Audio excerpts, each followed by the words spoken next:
Hello everybody and welcome to the second part of What If Naruto was banished and created his own village. I hope you enjoy this what if. Also don't forget to hit that like and subscribe button to stay up to date with the latest episodes. Chapter 4. Speed. Naruto stood at the line that Jiraiya had drawn with chalk on the grass. His eyes burned as sweat rolled down into them. The midday sun beat down mercilessly on Naruto, Jiraiya having found himself a nice piece of shade to watch the training from. Naruto scowled at his mentor and friend for a second, then looked back at his target, a chalk kanji written on a stone 100 meters away. He held his breath for a second and then let it out with his effort. Hiraishin no Jutsu. Naruto knew what he wanted to do. He wanted to appear where the seal was. An instantaneous teleportation of himself across space. What actually happened was far from it, as he once again found himself at the correct spot, but missing his clothes. Gah! With a yelp he attempted to cover himself with leaves.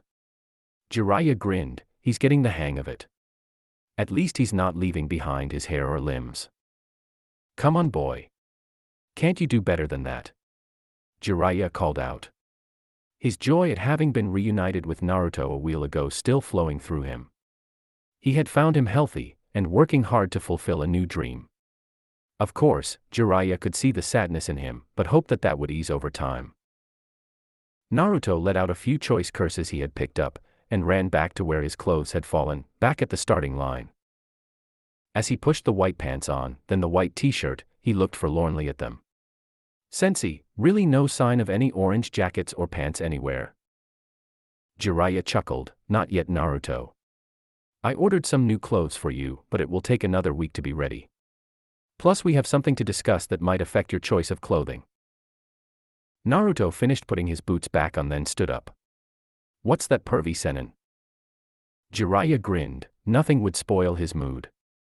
Well, since you already know about your dad, and you would have by the time you finish learning the Hiraishin, have learned 2 of his jutsus, I thought I'd give you a chance to surpass your dad. Maybe even me. Naruto's eyebrows shot up so high they threatened to merge with his hair. What? How? Jiraiya pushed himself up from under the cotton tree and walked over to where Naruto stood. His eyes squinted from the glare of the sun. I will take you to Myobokuzen. It's time you learnt the sage arts. Jiraiya's eyes grew dark. Those fools at Konoha may have denied you a chance to become Chunin or Jounin, but a sage trumps all of those and then some. His smile beamed at Naruto. Not many Kages would even dare mess with a sage. Naruto's mouth gaped open. His mind whirling rapidly. If I could become a sage, I'd be respected. Respected enough to form my village and protect it and everyone in it. Naruto grinned and refocused on his target, breathing in his chakra. Jiraiya nodded. Remember, destination, determination, deliberation. The key words for this technique. Naruto glared at the spot he wanted to go to. Hiraishin no Jutsu. He appeared at the spot, this time only missing his shoes. Yatta! He shouted and jumped up. Jiraiya shook his head. Now do it 100 times, then do it without saying it out loud. Doesn't do much good to move at the speed of light if you have to stop to talk for 2 seconds first. Wait, Naruto shouted. How does me becoming a sage affect my beautiful orange? Jiraiya threw back his head and laughed. Orange doesn't really match with the flame coat you earn as a master of the sage arts. It's white and red. Naruto cocked his head to the side in a humorous display of being in deep thought. We'll see, pervy senin. We'll see. Senji whistled as he sharpened his sword. He had finished one of the missions he and Naruto had gotten. So far there had been no need to interrupt Naruto's training for any of them. Simple enough escort jobs, 1 or 2 retrievals from kidnappers. Nothing Senji couldn't handle. He sat in the bar and ran the stone over his blade again as he waited for his client to come by and pay. The client sauntered in, a sickly smell of perfume on the obese man wafting its way towards Senji, making him grimace. His clothes were matted yet would have been more elegant on someone of a thinner or less greasy stature. Ah, Senji the dark blade. He flittered into the bar stool next to Senji. His hand dipped into his jacket and withdrew an envelope. Senji took it cheerfully and glanced in it. He had no need to check the money, If the man double-crossed them, he'd pay soon after, he knew that. Plus, in a town like this one, a man who doesn't pay for his odd jobs didn't live very long. Have you heard, Senji? The pirate Torino has set his sights on our fair port city. I myself will be moving inland to avoid the conflict. Several heads shot up. Apparently eavesdropping was also the norm for the city. Did you say Torino? The pirate captain of the Blood Armada? One man asked. They now had the entire bar's attention. Senji's fat client lapped up the attention. Why, yes. My sources say he would be here by nightfall. That's the problem with being such a successful town, it attracts riffraff. He haughtily looked down on the patrons of the bar. Well, I guess I'll be. A knife embedded itself in his throat and he gurgled and choked on his own blood. Riff-raff, huh? One of the sailors in a far table got up and retrieved his knife, pulling it hard out of the dying man. I don't like your face. Several men laughed, then went back to drinking. A few others got up to leave town before the pirates got there. Senji looked thoughtful, not even noticing his dead ex-client. The job had been completed anyway. But he'd heard of this pirate, and things looked bad for the town if what he said was true. Lee ran hard, his legs pumping as fast as they could go. 497, his mind told him. 3 more laps to go around Konoha. His body felt like it was on fire, yet he pressed on. His thoughts, however, were still far away, no matter how hard he tried to not think about certain things. His talk with Guy Sensei had been enlightening. No one had seen or heard from Naruto in months. The closest had been a rumor with someone with his name in a martial arts tournament halfway around the world. The new Hokage did not care what happened to Naruto. He had apparently confirmed that if Naruto died, so does the Kyuubi. So he and the council hoped Naruto would die in the wilderness. If not, well, he never was that skilled a ninja, he would pose no threat. Lee passed the gates at a dead run. The seal. Guy had told Lee how the seal kept the demon at bay, that Naruto was in fact the jailer in the prison, not the demon himself. How could the people be so blind? The people he was sworn to protect. 499. The seal. Lee wondered if he could read more about seals in the Konoha library. It sounded interesting. How could something written have so much power? Lee saw a glimpse of a pink flower and thought of Sakura. She had abandoned the village as well. Her parents had said she was visiting with her aunt in a distant city, but Danzo had not been pleased. They were short-staffed with ninja as it was. Hokage Danzo seemed to want to declare war on the nearest hidden village and expand Konoha's influence. He had already sent emissaries demanding they surrender or face the wrath of Konoha's ninja force. Lee shook his head. No. He could not attack someone who had not attacked him first. But what choices did he have? Not for the first time he wished he knew where Naruto had gone. Was the world outside the walls of Konoha as exciting as he imagined it to be? 500. I need to get much stronger. Lee focused on sprinting his last lap. When Naruto comes back, I may need to help him stand up to the Hokage. Lee didn't even notice, he thought, when Naruto comes back, not if. Kakashi stared at the frog sitting on top of his precious book. The words that came out of the frog had startled him. So Jiraiya had found him. Good. A huge weight lifted off Kakashi's shoulders. At least Naruto was alive. Kakashi looked out his window at the sky. Naruto is training with Jiraiya and another.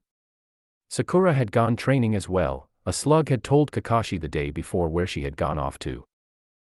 He was now a sensei with no students. No longer a Konoha nin. Danzo needed to make an example of him, the copycat ninja, the only threat to his title of Hokage. Kakashi sighed. He could leave the village, but where would he go? This was home, even if the people in his home were becoming less and less worthy of protecting. Naruto lay panting, staring up at the night sky. He could do the Hiraishin, but not more than twice without feeling exhausted. He also could not do it non-verbally yet. He grinned to himself. At least it was a start. I can learn any jutsu in 1 week, like I did with the Raise Non. Jiraiya lay not far away, snoring off the effects of the 10 bottles of sake he had laying around him. Naruto snorted and closed his eyes. Just for a minute. Boom. The sounds of cannon fire awoke Naruto. His eyes shot open and he jumped off the ground. Jiraiya too was on his feet, eyes scanning westward. Naruto looked as well and could see that the city was on fire. Dark ships had filled the bay and cannons kept up a steady stream of fire into the port city. Pirates, Jiraiya said quietly. Naruto started to run towards the city. Senji and Sensei are there still. Jiraiya just stood and watched as his protege ran off. He frowned, those ships looked familiar. Something about their sails. Naruto sprinted down the cobblestone street, rushing against an onslaught of smoke, dust and panicked people. Women and children screamed as the walking wounded made their way out of the city. Naruto heard cackling laughter and a woman's scream. He stopped in his tracks and looked down an alley where a pirate had a sword to a woman's throat. Without thinking, Naruto's hands dipped into his kunai pouch and he had embedded the kunai into the side of the pirate's skull. The woman fell in a heap, sobbing loudly. "Get out of the city!" Naruto shouted at her, waking her from her trance. He watched as she gathered herself and ran. He then turned to continue heading back to Sensei's house. More pirates had thrown fire torches into a blacksmith's building, catching it immediately on fire. They cackled madly, but that was cut short as a giant of a man in a blacksmith's apron appeared in the doorway. With a start, Naruto recognized the man. No two men could be that size. Gaara. The Kumite champion cracked his neck then charged the pirates. Naruto didn't need to watch to know the outcome of that fight, but he needed to pass that way. He began to run, looking to jump over the conflict. As he pushed himself into the air with chakra, he heard a cry from just inside the doorway. A baby crying. He spun in midair, his mind working furiously. Gaara was pushing the pirates away from his building. The bottom floor wasn't on fire yet. A baby, he's protecting a baby. Naruto dashed past the men. In a split second he was alongside Gaara and their eyes met. In that moment, with a nod, an understanding happened between them. Gaara with a roar crushed one pirate's skull while throwing another across the street. Naruto entered the burning building and saw her, a baby girl wrapped in blankets in a basket just inside the doorway. He grabbed the basket and turned to leave when a beam on fire fell across the doorway, fire raining down with it. He heard a deep shout of "No" from outside. That has to be Gaara. Naruto pointed his free hand at the beam and fire in the doorway. "Move, Gaara." He shouted back as loud as he could, hoping the man would hear him over the raging inferno. A blast of wind destroyed the beam into flaming splinters that raced into the bodies of the pirates unlucky enough to be used by Gaara as a shield. He peeked over them then tossed the bodies aside as Naruto charged out the building, holding the baby close to his chest having discarded the basket. Gaara kicked the last pirate down the street then reached for the baby, tears actually showing in the big man's eyes. He stared at Naruto with gratitude. "My only child, my daughter," was all Gaara said. Naruto nodded at him. "Better head out of town, those cannons would do more damage than the pirates will." Gaara lumbered out of the city, clutching his daughter to his chest. Naruto rounded the corner and stopped dead in his tracks at the spectacle. Senji stood battling 5 pirates, swords clashing in the light of the fire that engulfed Sensei's house. Sensei himself was pulling a trunk behind him slowly, leaving the house behind. Naruto rushed up to him. "Sensei, what are you doing?" "Leaving Naruto, the house is on fire, even if I could out it, what would be the point? All things come and go. This town is dead, listen to it." Naruto could hear the screams, running, the sounds of fire and wood snapping. Cannons firing and laughter as hundreds of pirates swarmed the port city. "But we can fight them off," Naruto shouted. "Yes we could." Tenchi nodded. "And we might win too. But the citizens of this town care not for it. It was convenient, that's all. This is no one's home, Naruto, what would you be fighting to protect?" Naruto looked hopelessly as more people ran. This seemed wrong. 1 hour later. They stood on the hill Naruto and Senji had first crested when they saw the city. The sun had just begun to rise. Flames still danced across the smoldering city. All the people who were able to leave had already done so. The screams had long since stopped. Now it was just the wild laughter of the pirates as they looted whatever treasures were left behind. Naruto seethed in rage. Jiraiya put his hand on Naruto's shoulder. Everyone is out, just pirates left. Time to go, apprentice. A burning started in Naruto's belly. A growing rage that he could only explain as loss and anger. He had only been here a short while, but once again, he was being forced to leave a village, a home. Tenchi's words were not true. Here again he had found acceptance.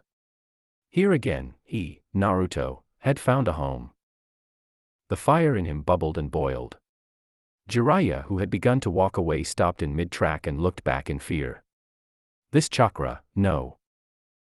Naruto couldn't see his eyes change to slits. He heard the growl escape his throat though. He recognized the signs of himself drawing on the Kyuubi's power as he punched his two hands into the air in front of him. Wind started to circulate around Naruto as if he was in a tornado. Tenchi stared at Naruto. This move hadn't been perfected yet. But this level of chakra was more than they used in training. Even if unfinished, the strength of this move would. Tenchi gasped. Naruto, no. With a snarl and a howl, Naruto gathered an incredible amount of chakra and pushed forward, palms facing the burning town.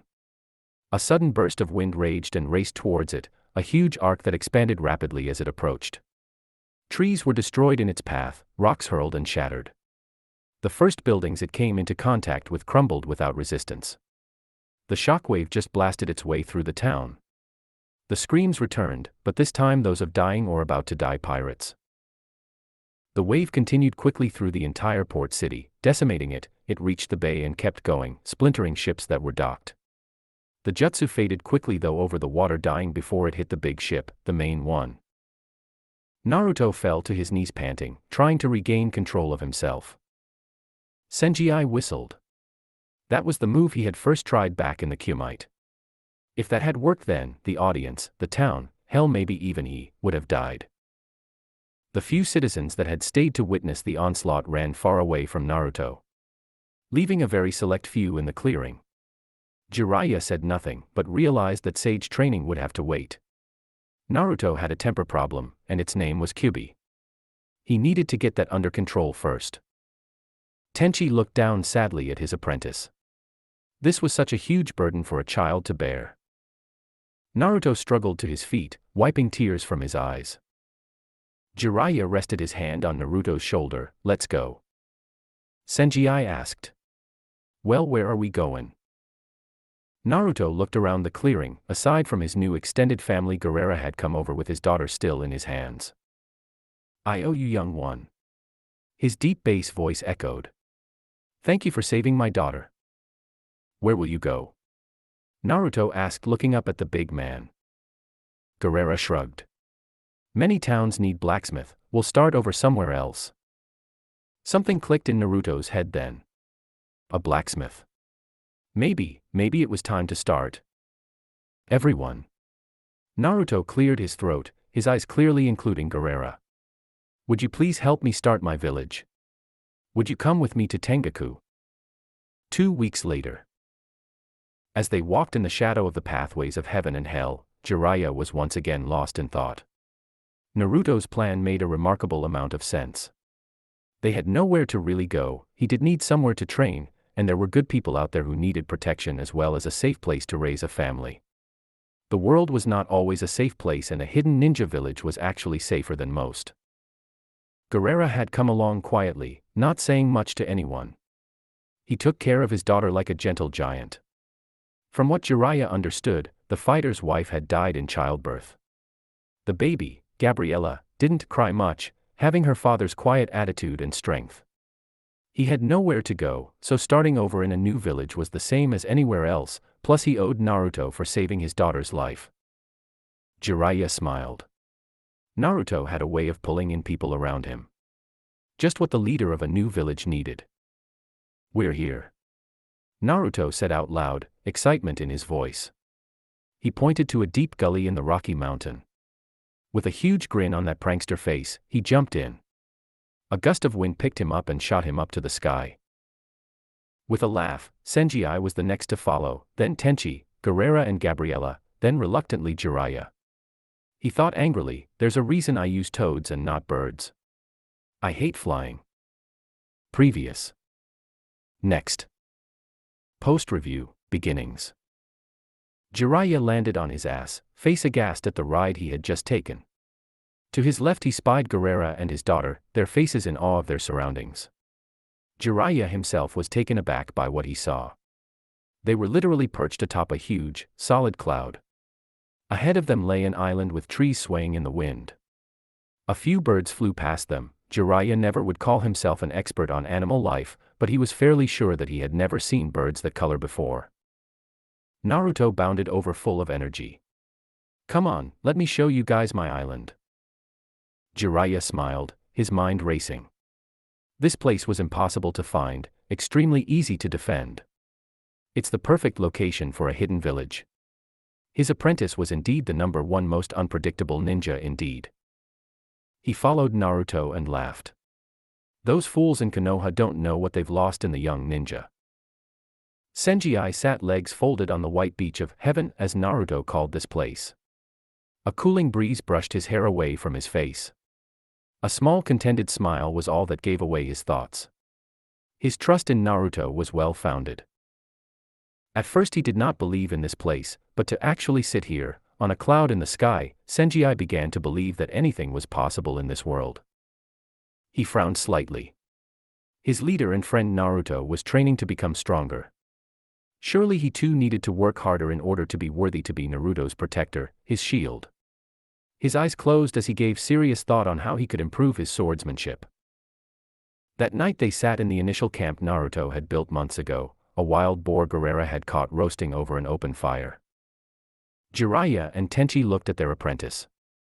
He had put some surprising thought into this.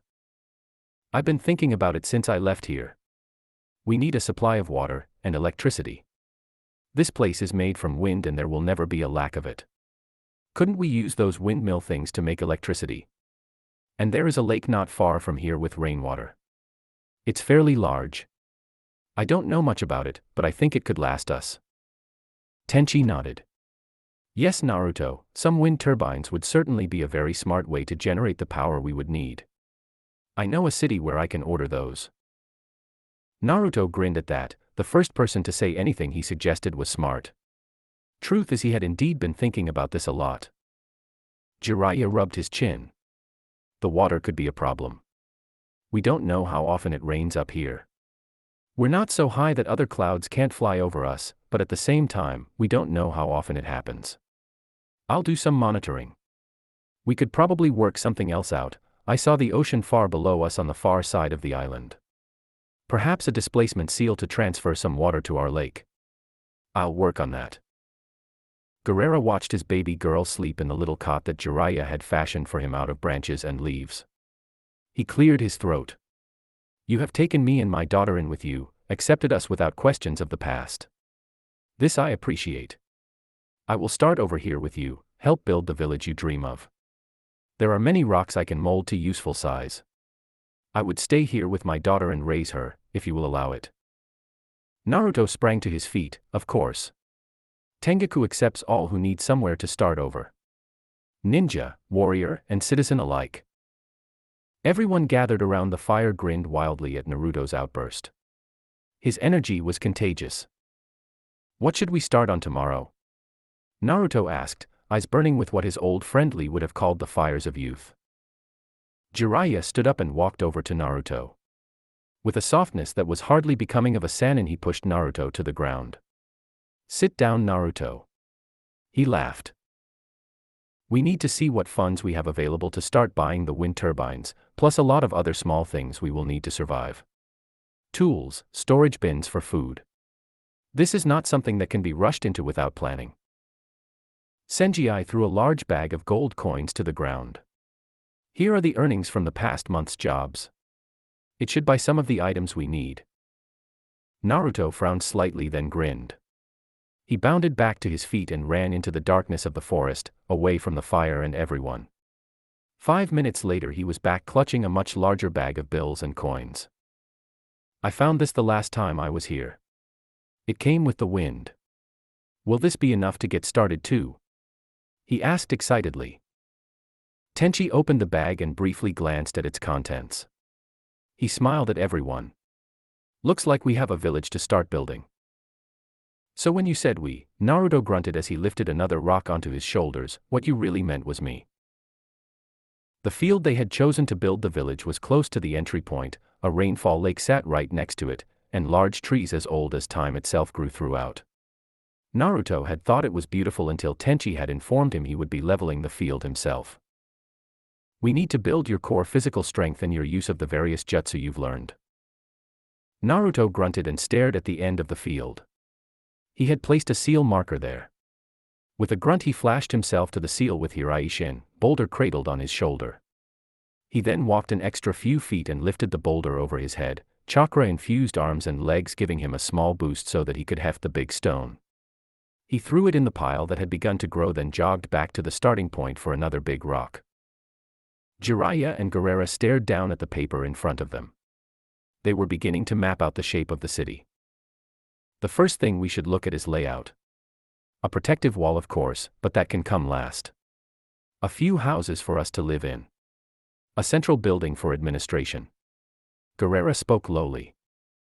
Jiraiya drew a circle in the dead center of the map. Let's start with our main tower here. We can have lodgings in this tower, and then expand outwards.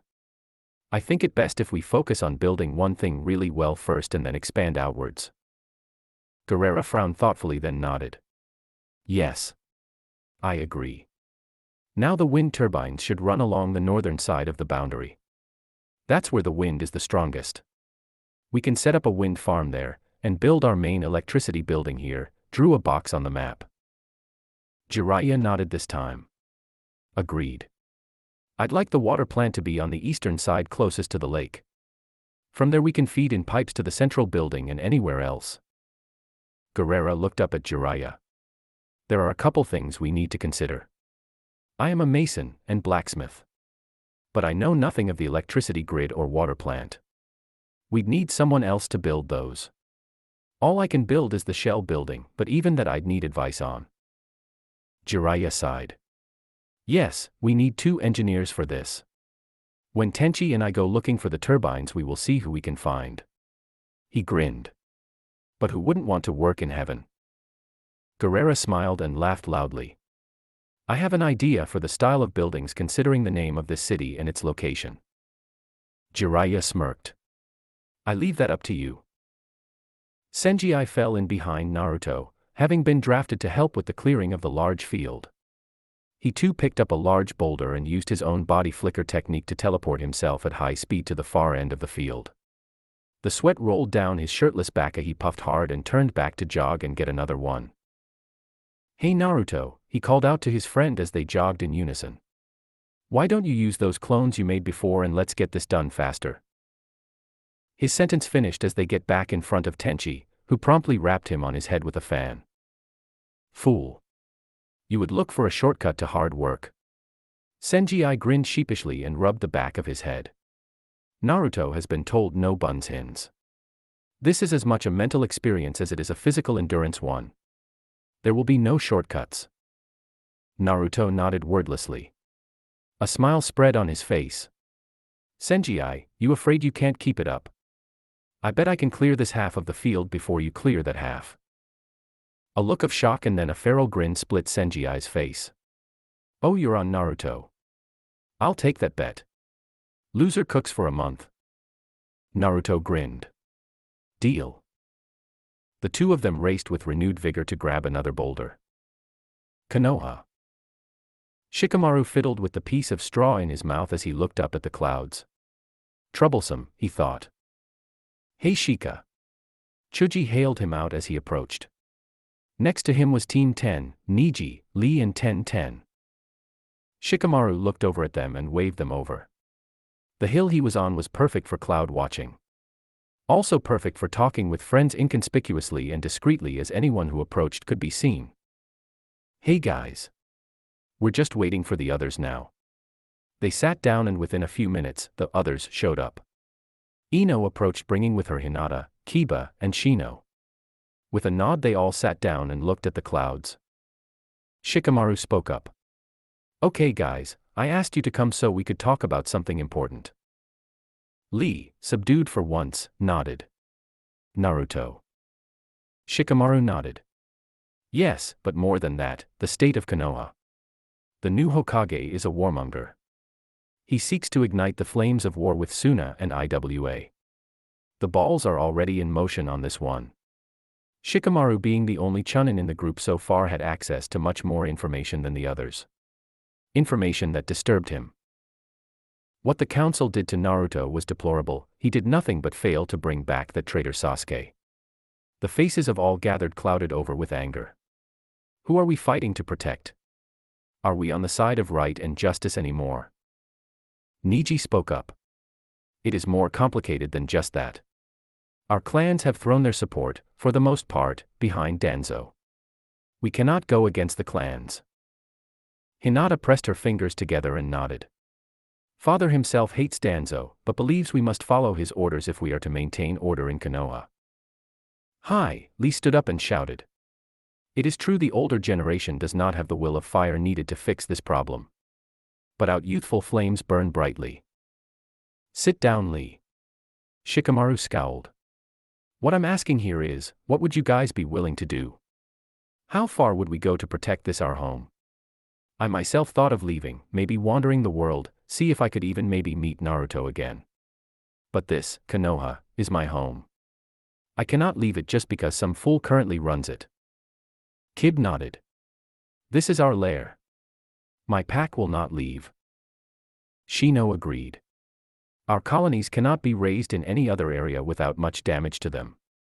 The Abirame clan cannot relocate. Shikamaru sighed. Well then we must deal with the situation on our own, and efficiently. When you have an unwelcome growth, you must remove it. Ten gasped. Are you proposing we assassinate the Hokage? Shikamaru choked. No. Cough. That would be suicide. We are a bunch of Genins and Chunin level ninja. We cannot go up against ANBU and Jounin level guards. No, what I propose is a systematic attack on his credibility. Frustrating the leaders of this village while we build our support base. A base we could use eventually to overthrow Danzo and reclaim our village. Everyone looked at Shikamaru closely. What he was proposing was treason to Konoha. But what was their alternative? Sit quietly by and watch their village die. The very morals they grew up believing washed away by bloodthirst. How do we frustrate the leaders? Kiba asked. Guerrilla tactics. Shikamaru replied. We interfere with essential services, not in a serious way initially. We paint slogans, raise awareness. Kiba frowned, then a grin broke his face and he laughed. Like how Naruto used to do pranks on the village? Shikamaru nodded. Maybe not so simply, but yes. We prank them, escalating the seriousness until things come to a head. Lee grinned wildly. Yes. Naruto's youthful spirit will live on in us. His friends. His army. Ino laughed. Never in a million years she would be contemplating doing what she was about to with her friends. So we're Naruto's army and we are going to terrorize our own village. Sounds great. What shall we do first? Shikamaru shook his head. Are we all okay with this plan? Anyone who doesn't want to participate can leave now. I trust everyone here with my life, so I know the secret will be safe. Neji stood up. Naruto's army. It has a nice ring to it. I've already decided to forge my own destiny. This is a path I believe is righteous and should be walked down. Hinata stood up as well. I too will join. We must save the village, and Naruto too. She added shyly. Kiba laughed and bounded to his feet. Hell yeah, let's make some noise. Lee jumped high and landed in his famous nice guy pose. We will succeed in the revolution of our youth. The fires burn brightly in us. Shino stood and nodded. Ten shook her head and stood up. I'm with you, my friends. Things are not right the way they are. Chuji nodded to his best friend Shikamaru, no words necessary, of course he would side with him. Shikamaru sighed. So troublesome. Naruto's army is officially formed. Now, here is my first plan. Hidden Village of the Sand. Gaara. Temari's voice echoed in the halls of the Kazekage's tower. Her footsteps made no noise as she ran, paper clutched in her hand. Just days earlier had seen Gaara elected to be the newest Kazekage of Suna. Of course this was all tainted when Gaara found out his friend Naruto had been banished from his own village. They had sent out Anbu to look for him, offer him citizenship in Suna. But Naruto had been nowhere to be found. Until now. She slammed open the doors to Gaara's office and saw him sitting behind the desk talking to their brother Kankaru. News. I have news of Naruto. Temari said breathlessly. Gaara's eyes widened as he stood to his feet, palms on the desk. What do you know, Temari? Kankaru asked. He was seen in a seaside city in a country far from here. The name is the same. They're describing him as a city killer. He apparently destroyed the town as it was being pillaged by pirates. The entire city in one blast. I'm trying to find out more details now, but it's sketchy. Temari spilled her words out as fast as she could. What we do know is that someone who matches the description of Jiraiya of the Sannin was seen with him. Gaara nodded, then sat back down. Good. He rubbed his temples. At least we know he is alive. And with Jiraiya he'll be okay. Kankaru sighed. His brother had been very worried about his friend. Well, Gaara, I guess we should focus now on this letter from Konoha's newest Hokage requesting a meeting. Gaara's eyes grew cold. Yes, I think I'd like to meet the people responsible for banishing Naruto. Tengaku. Naruto and Senji panting in the grass. The giant field had been cleared completely of rocks and boulders. It had taken them 3 days and nights of non-stop work, but they did it. It was considered a tie as they both passed out at the same time. Tenchi finished mapping out exactly what he needed as he watched their progress. The bond between the two had grown during this exercise. Plus, he hoped it would give them a huge appreciation for the work that goes into building a village. He leaped off the 10-foot-tall boulder he was sitting on and was about to walk away when he turned back. Damn, forgot this rock needs to move over there too. With a quick glance downfield he swung his leg and kicked at the boulder. It shuddered and then flew across the ground and right into the pile of rocks. Tenchi nodded, then proceeded back to camp to see what Jiraiya and Gaara had gotten up to. That night, a recovered Naruto and Senji stood amongst everyone else in their little group. Jiraiya hefted the separate bags of money he had placed out. This bag has enough for the turbines. Our biggest but most necessary expense. He handed it to Tenchi. This bag is for tools we'll need to build and maintain the buildings as well as food supplies and storage bins. He handed it to Gaara. This bag I'll keep is for the water plant. Naruto nodded. While you guys are doing that, Senji and I will continue to prepare the land and area. Jiraiya has given us plans for trenches we need to dig for the water pipes when they come. Also we are to dig the foundation cellar for the tower we'll be building first. Right. Jiraiya smiled. Good. Tomorrow we go our own ways and meet back in 1 month's time. Naruto, I expect you to continue training in that time. Tenchi chimed in, I want to see one new wind-based attack by the time I get back. And you better impress me. Turning to Senji, he added. I'll be notifying my daughter of my whereabouts, Senji. Would you like me to mention anything to her about you? Senji stiffened, then shook his head. He turned quietly and walked away from the fire. Tenchi sighed and looked back to Naruto. Please look after Senji, Naruto. He can be a bit impulsive and stubborn. Jiraiya almost choked. Didn't Tenchi know who he was talking to? That was like asking a wolf to guard another wolf. Tomorrow their individual errands would begin, and Naruto and Senji would be alone to build and train. 1 week later, Konoha. Ah. My water is running orange. A woman's voice split the early morning. Mine too. Another voice, and another joined the rising cacophony. Every tap that was opened gushed forth bright orange water. Those brave enough to try it realized it was just colored, had no taste, and was in fact normal water, with the unfortunate side effect of painting whatever it touched a bright orange color. An explosion rocked the village, and Danzo looked out over his balcony at the orange fountains, the orange drains where the water ran, and the words that suddenly appeared in the sky above Konoha. Naruto's army strikes back. Down with the dictator Danzo.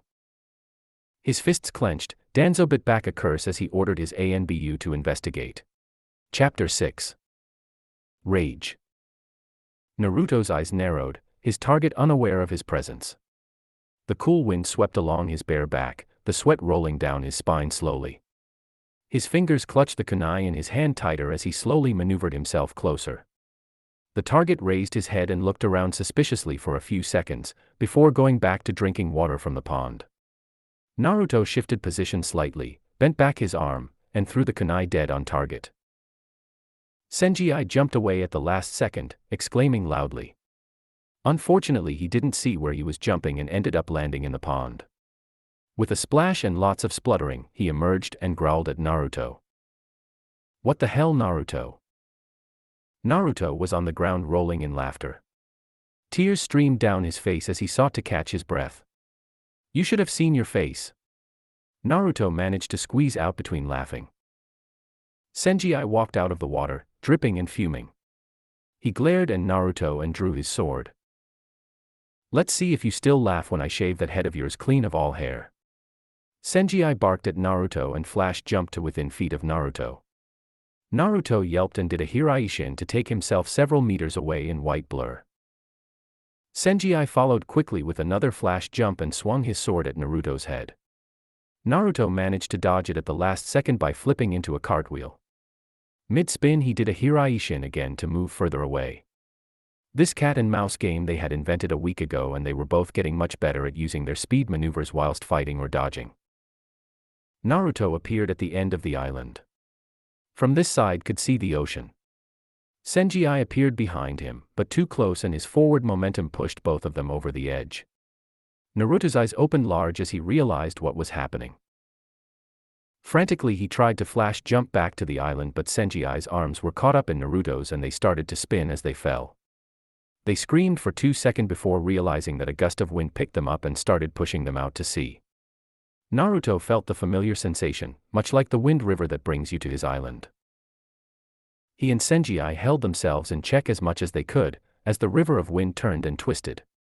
Senji appeared behind him, but Naruto and Senji looked around. Senji pointed east. That's home. A good 3 days' travel. He sighed. Guess we should start walking. Naruto nodded and they headed east. The path from the clearing passed through a small wooded area. Naruto and Senji strode through it, disgruntled at the journey that in the space of 5 minutes was thrust on them. The canopy of rich greens and the sounds of birds' thoughts soon had them feeling lazy and relaxed. The crunch of their boots on the gravel and dirt road became hypnotic. Naruto yawned and stretched his arms out, his white shirt flapping in the gentle wind that blew against them. Senji sighed and cracked his neck. Help! An ear-shattering scream split the silence, sending hundreds of birds flying from the forest. Naruto and Senji stopped in their tracks immediately. Anybody? Please help! The voice shrieked again. Senji pointed off to their right. That way. In a blur, both he and Naruto were flashing towards the source of the scream. Jump after jump. It took them 30 seconds to arrive at what looked like a few small houses on a piece of farmland. What they saw, though, horrified them. 3 bodies were hanging from a post over the horse's corral. All 3 had been brutally beaten and bloodied. Their hands were tied behind their backs, and Naruto could see that their feet were shackled. What made Naruto almost retch was that the bodies were of 2 children and 1 woman. Standing not far from there was a large group of roughly 30 warriors, laughing and throwing a little girl to the ground. Senji could see that there appeared to be another 6 people being attacked by the warriors. 1 old man, a younger man and woman who held onto each other, and 3 other children. It was one of the children that was screaming. Naruto and Senji didn't even look at each other. Senji disappeared in a black blur. The child the warriors were throwing disappeared. Senji reappeared next to the 7 civilians holding the child in his arms. He held the crying girl as he said to no one in particular, "Naruto, don't miss." With a primeval yell of anger, Naruto leapt into the air above the group. He had once been subject to beatings as an orphan, but to see children being mutilated, killed, laughed at as it was happening, it was too much for Naruto to handle. They had time to see a figure in white soaring above them, the sun behind him as his arms swept outwards. A hailstorm of wind senbon rained down on the men. All the practice with Kenshi had paid off. Most of Naruto's needles found their targets, but more importantly, none came anywhere near Senji and the civilians. The warriors dropped like flies as the senbon pierced them completely, the wind projectiles not stopping till they were embedded completely in the ground. As Naruto landed on the far side of them, close to Senji, only 6 men were left standing. Senji stood with his sword ready in case any attack came towards the civilians, but he left the attack to Naruto in this case. None of these men looked like they would be any sort of challenge to either of them. He was right. Naruto rushed forward. His bow staff was back on the island, but all coherent thought left his mind as he snarled and his fist connected with the first face. He pushed wind chakra to his knuckles to increase the blunt force.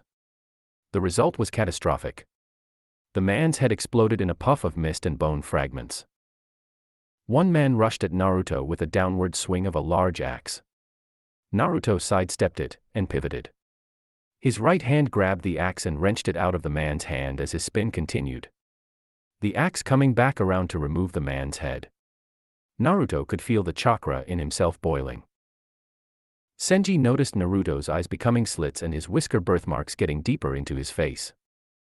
In a blur of white though it was all over. Naruto flashed from one man to the next, killing them before they saw him. The bloodbath had taken all of 15 seconds. Senji turned to look at the family behind him. "Are you okay?"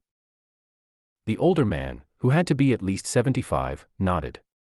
"Yes, thank you. Thank you, our saviors." He fell to his knees weeping. The younger man and woman helped him up. Naruto breathed in calmly, quieting the monster inside. He could hear it laughing though, and a small voice that breathed into his soul. "Yes," was what he heard. None of them noticed a shadow move in the forest as a hidden warrior ran from the carnage. A short while later, Naruto and Senji sat at a small dining table inside one of the farmhouses. The kitchen was small but tidy. The family they had rescued sat on the opposite side. The old man at the head of the table, the younger couple sat together on his left, their hands holding each other as well as 2 children. The other 2 children sat on the old man's right. The boy holding his sister who was still sniffling. They had just finished burying the 3 bodies, who Naruto had discovered to be the boy and girl's mother and siblings. The old man spoke first. "Thank you for coming to our rescue. It will be a while before Looker's men discover something happened here. By then, we should be long gone." "What did they want with you?" Naruto asked. "Well." The old man glanced at the rest of his family. "We are what are left of a clan that specializes in what we call Debutsu. The local warlord discovered us and was forcing us to, well, make horrible things." Naruto and Senji both looked puzzled. They asked simultaneously, "What is Debutsu?" The old man looked at them suspiciously, then laughed. "I need to remember that you both saved our lives, and that you," he nodded at Naruto, "are clearly a chakra user yourself. Debutsu is the ability to create animals." Naruto's eyes opened wide. "You mean like a summons? Like this?" Naruto made some hand signs and slammed them down on the table. A small frog appeared. He looked at Naruto for a few seconds in confusion. Naruto then dispersed the jutsu. The old man smiled. "No. That was summoning craft. We don't call animals from one location to another. We create animals from nothingness. It is a complex art, especially when we wish to create hybrids or anything that doesn't already exist in nature. Sometimes the lifespan is just so short in our creations." "Wow!" Naruto exclaimed. Senji seemed to be in disbelief. The younger man spoke up. We should start packing to leave this place.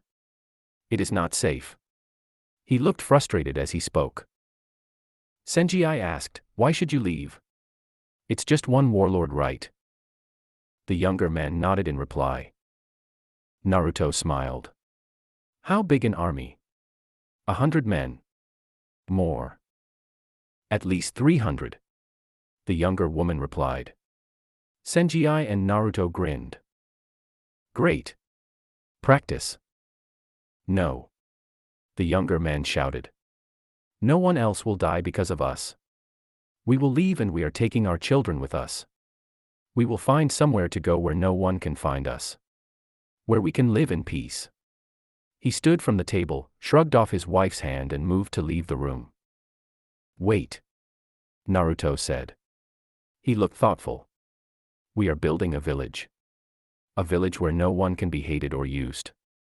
Where everyone can feel safe. Would you come with us to our village? I mean, it's now being built, we don't have any buildings yet, but the land is cleared and Jiraiya and Kenshi and Mr. Guerrera are bringing back materials and supplies for us to start it. The old man looked at Naruto in shock. You'd invite us to go with you? Senji smiled. Naruto here wouldn't leave anyone in a bad situation, not if he can help it. Like he said, the place is under construction. But if you have to start over somewhere, it's a great place to do it. There's nowhere safer in the world. The young man stopped in the doorway and turned. Really? We could stay there. We could stop hiding. His wife came up to him and held his hand, smiling. She turned to face Naruto. We'd love to. Neither she nor her husband saw the arrows that pierced their hearts, but Naruto, Senji, and the rest of the family heard the breaking of the kitchen window, and saw the shafts of black wood appear in the chests of the two adults. They died instantly, falling with a clump to the floor that signaled the start of screams from their children. Blood spurted from their mouths, their shocked lifeless eyes locking with Naruto's and Senji's for 1 second.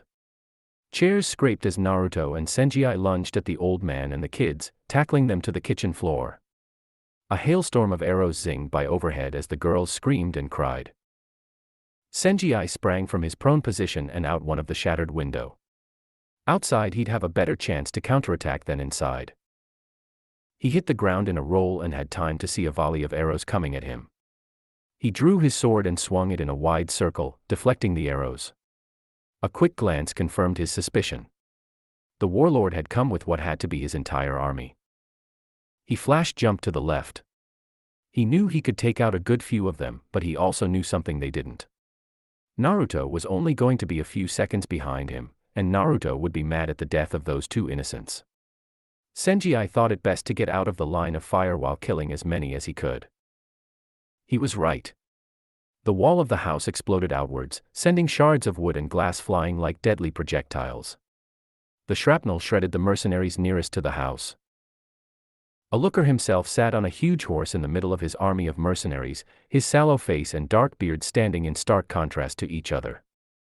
The earrings and tattoos that adorned his body spoke of someone who loved pain and mutilation. He snarled at the appearance of Naruto and Senji, and the losses to his army. Kill them, he ordered. Naruto, however, didn't give them time to act on those orders. If anyone had been close enough to see, Naruto's irises had become slits. A reddish glow seemed to surround him and he let loose a yell that seemed more feral than human. A wave of red chakra literally exploded off of him, sending the bodies of the warriors closest to him hurtling through the air. His scream continued as wave after wave of anger washed over him, red chakra wrapping itself around him and then exploding outwards like blasts of gale force wind. The front ranks of the army were atomized into bloody mist, the middle ranks scrambling over each other to back away from the demon they saw before them. Senji stood still for one wide-eyed second. Shit. He burst into action, the soldiers he had been fighting running away as fast as they could.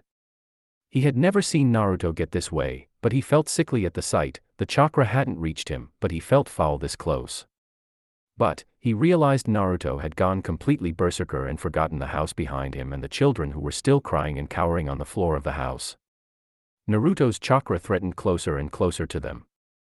Senji jumped into the house and barked commands, pointing out the back door. away from Naruto and the army. That way. Run. The urgency in his voice spurring the older children to grab the younger ones and run. The old patriarch was busy making hand signs as fast as he could manage, as Senji looked on in shock. The table lit up, then became a huge bear. The bear stood up and blocked the chakra waves coming through the shredded hole in the kitchen, its fur being torn to shreds at each wave. It let out howls of pain but kept its place, giving the old man time to move as fast as he could out the back door, and make sure the children escaped. Senji ran with them out the back door, and looked back in time to see the house explode into shards of wood. He saw what looked to be Naruto, surrounded by red chakra at least 4 times bigger than himself. He could have sworn he saw what might have been a few tails swinging behind Naruto. Senji's blood ran cold. Was the demon breaking free of its container? His fist clenched tighter on his sword. Naruto was his friend, but if he had not choice. He prepared to flash jump to Naruto when the boy in question screamed louder than Senji had heard before. The red chakra began to shrink inwards. Senji couldn't see from this angle, but he had the impression that Naruto was concentrating immensely. There was almost a vacuum effect as the chakra was pulled into his body. Wood, dirt, body parts, all tumbled and made their way towards Naruto with his screaming never ending. Senji looked on in amazement. It was as if he was the center of the universe and the universe was. Senji turned to the family with a panicked expression on his face. He swung his sword in the hardest slash he could manage, digging a huge hole out of the ground. Jump in. Now. He grabbed the old man and literally threw him in. He tackled the children into the hole just as the noise became complete silence for 1 second. All the chakra completely pulled into his body. Naruto had a vague idea of what he was doing, but he had no idea how to control what was about to happen. He really hoped Senji had gotten away with the surviving family members. Silence for 1 heartbeat, Senji breathed heavily. A looker looked at what remained of his forces, and prepared to bark out a command. Naruto exploded in a final burst of chakra. This chakra, however, was not red, but instead it was a blast of white light and wind that erupted from his body like a bomb. The remaining army members, house, nearby forest had their very existence erased a layer at a time. Flesh was peeled from bones, blood was atomized, screams were left unheard as the sound of the erupting wind was deafening. In their hole, Senji and the family clutched each other tightly as the wind ripped by overhead. It was over in seconds, but it felt like minutes. Naruto collapsed in a heap, his white clothes shredded, hanging in tatters. A large circular crater was all around him. Not a trace of the house, the army, or the nearby forest for 200 yards in any direction. Senji stood up carefully, looking in disbelief at the level of destruction. Note to self, don't get Naruto pissed. Jiraiya looked at the sack of coins in his hand. With a sigh he walked into the bar. When he needed to be, he could be focused. And he was insanely proud of his apprentice Naruto's ambition to start a village. He looked around and cleared his throat. This town was famous for what he needed. I am looking, he announced loudly, getting everyone's attention, for anyone who can build a water plant for a new village. Most of the heads turned away, but one old man looked across at him and walked over. What sort of water plant? Jiraiya shrugged. I don't know. We are building a new village, and have a lake as a source of water. We'd need to filter the water, and pipe it to the buildings in the village. It's a start from scratch sort of job. The old man rubbed his scruffy chin. I've not had to build one in many years, but I've done what you were talking about before. I can show you what you need to buy, and arrange transport. Jiraiya nodded. I have my own means of transport.